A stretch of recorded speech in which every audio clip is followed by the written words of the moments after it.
최근 무소속 김남국 의원이 여당의 코인 의혹 비판에도 의정활동을 계속 이어가고 있습니다. 그런데 검찰이 김남국 의원에게 몇 가지 혐의를 적용할 수 있다. 이 얘기가 흘러나와서 꽤 주목을 받고 있습니다.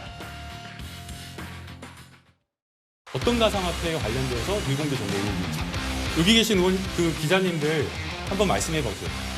어떤 가상화폐에 대해서 왜 미공개 정보 의혹을 제기하는지 구체적으로 두 분 말씀해 주실 수 있는 분 있으신가요?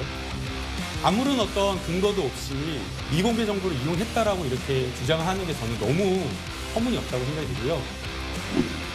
어제 김남국 의원이 윤리자문위 마치고 나오면서 막 기자분들을 윽박 지르더라고요. 무슨 코인이 내부 정보 거래냐 막 이러면서 마블엑스, 위믹스, 플레이페이 이런 것들 왜 시세 급등 직전에 살 수 있었는지 그리고 왜 40억 중에서 30억을 출처 소명이 안 돼서 거래소가 직접 금융분석원에 이상거래라고 신고를 한 것인지 플레이페이로 스왑하면서 15억의 손해를 보는 거 자금 세탁 의혹이라는 전문가들 말에 대해서 어떻게 생각하는지 우리 국민들이 물어보고 싶은 게 정말 많은데 본인에게 불리한 건 해명 안 하고 윤리자문위 가서 그냥 상임위 도중에 코인한 것만 잘못했다고 하는 거 정말 너무 뻔뻔하다고 생각하고 오늘은 주어를 검찰에 좀 집중해 보겠습니다. 이 얘기는 검사 출신인 정미용 의원께 먼저 질문을 드릴게요. 왜냐하면 오늘 서울 남부지검 관계자 말에 따르면 김남국 의원에 대해서 뇌물은 일반적으로 투자 기회 제공도 포함이 된다. 뇌물 꼭 현물만 말하는 건 아니다. 지금까지 제기된 의혹 혐의들 모두 검토 대상이다. 그래서 뇌물 혐의, 공직자윤리법 혐의를 검토하고 있다. 이게 정확히 무슨 뜻입니까? 예를 들면은 상장되기 전에 코인을 왕창 사는 거예요. 근데 그 사고 난 다음에 그 상장이 돼 버려요. 그러면 그게 가격이 당연히 오르겠죠. 그런 상태에서 이제 이득을 취하는 거죠. 그러면 상장될 건지를 미리 알았느냐 이게 핵심이에요. 근데 이제 그 마블렉스라든지 메콩 이 두 가지에 대해서 아마 검찰이 수사를 했을 때 이게 상장되기 전에 매입을 했고 그 뒤에 상장이 됐으니까 분명히 내부 정보가 있었을 거다. 아마 이런 초점으로 그 수사를 할 거예요. 만약에 이게 맞다면 내부 정보를 가지고 상장될 거라는 정보를 알고 샀다면 제가 볼 때는 그 기회 제공 그런 정보를 준 것만으로도 사실 뇌물이 될 수 있다는 게 판례거든요. 그래서 지금 검찰에서 뇌물죄에 대해서 아마 검토하고 있는 것 같고요. 직무 관련성은 국회의원이기 때문에 모든 법을 만들 수가 있잖아요. 그래서 그 직무 관련성은 아마 있다고 보여지는 것 같아요. 그래서 검토를 하는 거고. 그다음에 그 공직자윤리법은 뭐냐면요. 이 김남국 의원의 거래 태양을 보면은 우리가 그 재산 신고 등록하는 게 12월 달이잖아요. 그러면 12월 전에 매입했다가 현금화 시키는 거는 그게 넘어가서 12월이 넘어가서 이제 현금화 시키는 거예요. 그러면은 재산 등록할 때 코인은 원래 안 하는 거잖아요. 지금 안 되어 있잖아요. 그러니까 그거를 공직자윤리법을 회피하기 위한 그런 방식으로 그렇게 했다면 공직자윤리법 위반이 될 수가 있는 거죠. 그 지점에서 지금 수사하고 있는 것 같습니다. 그럼 좀 더 두 혐의를 나눠서 구체적으로 뇌물 혐의부터 들어가 보면 이 얘기잖아요. 재작년 초에 메콩 코인이라는 코인을 4억 정도 샀는데 2달 뒤에 거래소 상장돼서 가격이 뛰었다. 두 번째. 2달 뒤에 4월 마블엑스라는 걸 10억 정도 샀는데 또 한 달 뒤에 거래소 상장이 됐고 가격이 뛰었다. 이 부분을 뇌물 혐의로 본다. 근데 이제 김남국 의원 쪽에서는 미공개 정보에 대해서 미공개 정보를 알고 코인을 샀다. 이 부분에 대해서는 전혀 사실 무근이다. 이렇게 얘기를 좀 하고 있잖아요. 네.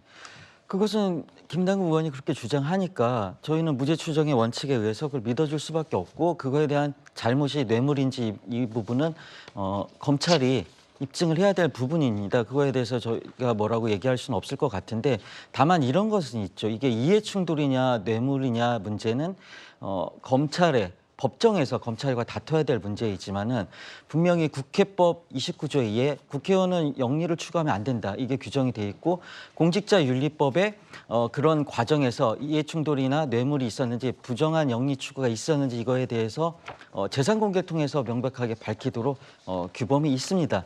이 부분에 대해서 어긴 것은 명백하기 때문에 그 부분에 대해서 국민들 앞에 나서서 법정 투쟁하듯이 증거를 대라 이런 식으로 대응하는 건 잘못이라고 생각하고요. 국민들한테는 이런 윤리적인 부분, 정치적인 책임을 지고 잘못했다 사죄를 하는 것이 마땅하다고 생각합니다. 마찬가지로 국민의힘 김기현 대표의 아들 문제 관련해서도 코인 공개 관련해서 법적으로 할 필요가 없다. 이렇게 법적인 주장을 할 것이 아니라 그거에 대해서도 정치적 책임을 지고 아들이 어떻게 해서 그 회사에 갔는지, 아버지와의 관계는 무엇인지, 그리고 거기서 어떤 이익을 얻었는지 이거에 대해서 정치적 차원에서 정치적 책임을 지는 차원에서 얘기하는 것도 같이 연동해서 말씀드리고 싶습니다. 이 두 가지 혐의를 제가 일전에 말씀드렸고 뇌물수수와 공직자윤리법 위반 혐의. 근데 특히 뒤에 거 공직자윤리법 위반에 좀 더 검찰이 자신하는 이유는 바로 이겁니다. 김남국 의원이 연말에 본인 은행 계좌에 있는 수십억 현금으로 코인을 산 뒤에 연초가 되면은 다시 팔아서 현금화하는 거래를 반복했다.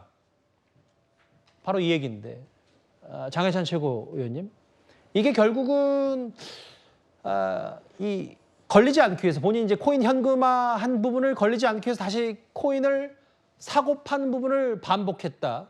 재산 신고의 회피 의혹, 뭐 이 부분도 좀 더 주목을 해야 될 것 같아요. 전 이건 굉장히 악질적인 법 위반이라고 생각을 합니다. 공직자윤리법에 의해서 고위공직자는 연말마다 재산 신고를 하게 되어 있습니다. 그런데 교묘하게 그 시기에 현금을 코인으로 바꿔서 재산 신고를 피하고, 그리고 그 재산 신고 기간이 끝나면 다시 코인을 현금으로 바꿔서 보유하고 있었다는 거 아닙니까? 이거는 철저하게 준비된 재산 신고 제도를 농락시키는 행위였고요. 이것뿐만이 아니라 김남국 의원이 애초에 소명을 하지 못했던 9억, 주식을 판 9억으로 코인했다고 했는데 예금은 왜 9억이 늘어났느냐? 그것도 주식 판 금액 9억에 맞춘 부분만, 딱 9억 정도만 대충 비슷하게 코인에서 현금화 수익으로 만들어서 예금에 넣고 그걸로 보증금 쓴 거 아닙니까? 이 부분은 김남국 의원이 처음에 거짓말하다가 나중에 계속 추궁되니까 이 9억 현금화 수익 실현한 것이다라고 뒤늦게 해명을 했죠. 이런 부분도 재산 신고상에서 큰 변동을 주지 않아서 국민을 속이기 위한 철저하게 기획된 눈속임용 재산 신고이기 때문에 법리 검토 검찰이 조금 더 해보겠습니다만 공직자윤리법 위반될 가능성이 상당하다고 보고 있고, 그 이전에 윤리적으로 정치인이, 국회의원이 공직자 재산 신고를 이렇게 의도적으로 농락하고 기망하는 것은 용서받기 힘든 행위라고 생각됩니다. 일단 뭐 장해찬 최고께서는 뭐 강하게 비판하셨지만 검찰이 이걸 혐의 적용을 검토하고 있는 단계이기 때문에 아직 100% 그분이 맞다 단언할 수는 없는 상황이고, 그러니까 저희도 앞으로 수사상, 김남국 의원의 코인원 수사상을 더 잘 지켜봐야 할 것 같습니다. 이번 주제 정치권 이슈 마무리하기 전에요. 강릉에서 이재명 대표의 목소리 하나가, 현장 목소리 하나가 들어왔습니다. 저희가 환경부가 6년 만에 사드 괴담 이걸 벗었다. 그러니까 인체의 전자파가 무해하다는 결론 내렸고 민주당의 공식 입장이 아직까지 없다는 얘기를 전해드렸었는데 이재명 대표가 이거에 대해서 이런 말을 했습니다. 사드 주변에 전자파가 인체에 무해하다는 정도 결론이 나는 것이 대통령 어떤 입장에서 궁금합니다. 평가를 해야 된다는 게 저희 입장이었고 또 안전하다고 나왔으니까 다행이죠. 과거에 괴담을 선동했다고 여당에서는 좀 홍보되지 않아요? 강릉에서 이제 후쿠시마 오염수 관련 시민들 목소리 다 듣고 이제 차로 이동하는 과정에서 뭐 무해하다고 나왔으니까 다행이다 이런 취지로 이재명 대표가 얘기를 했네요. 네, 참 편리합니다.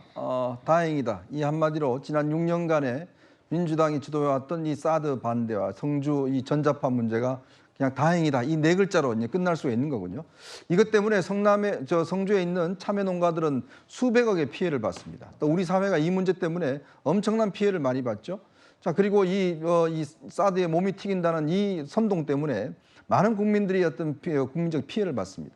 자, 그런데 이 책임 있는 민주당이 사과 한마디 없이, 본인들에 대한 반성 한마디 없이 다행이네요 라고 이야기를 하면 이게 다 끝나는 건가요? 마찬가지로 지금 후쿠시마 오염수 문제 같은 경우도 또 나중에 돼서 전혀 문제가 없다 그러면 다행이네요 라고 한마디로 끝낼 건가요? 정당이라는 게 그렇습니다. 당대표라는 게 자신들의 행위에 대해서 반성을 해야 그 다음 행위에 대해서 국민적인 지지를 받을 수 있습니다. 자, 그렇다면 또 국민들 볼 겁니다. 이 많은 이 이야기들, 이 많은 후쿠시마 관련된 이 행동들에 대해서도 나중에 또 이재명 대표는 뭐 다행입니다 라고 이야기를 끝낼 것인지 정확한 사과와 반성이 필요할 것 같습니다. 조금 전 강릉에서 들어온 이재명 대표의 짧은 막간을 이용한 인터뷰 얘기까지, 백브리핑이라고 하죠. 잠깐 목소리 얘기까지 하나하나 만나봤습니다.